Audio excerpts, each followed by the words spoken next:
আল মুমিনু লা ইয়াফআলু আইয়ু শাইইন বিগাইরি সাবাব। কোনো মুমিন ব্যক্তি, কোনো মুসলমান কারণ ছাড়া, কোনো রিজন ছাড়া কোনো কিছুই করে না।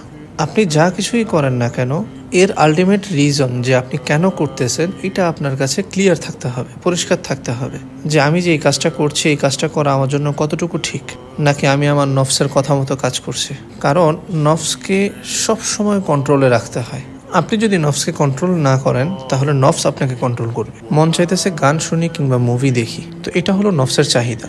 এর দ্বারা আপনি আল্লাহ তাআলার নৈকট্য না, বরং দূরে সরে যাবেন। ঠিক তদ্রূপ নামাজ তো আপনি পড়লেন, কিন্তু সালাম ফেরানোর সাথে সাথে নফস বলছে যে না, উঠো, বের হও মসজিদ থেকে, জিকির আজকার তুমি রাস্তায় করে নিবে। কিন্তু ঈমানের তাকাজা হলো যে নামাজের পরে কিছুক্ষণ জিকির আজকার করা, ইস্তেগফার করা। এই জন্য কোনো কিছু করার আগে ভাববেন যে এটা কি আপনার নফসের আদেশ, নফসের কথা, নাকি আল্লাহ তাআলার আদেশ। জাযাকুমুল্লাহু খাইর। আসসালামু আলাইকুম ওয়া রাহমাতুল্লাহি ওয়া বারাকাতুহু।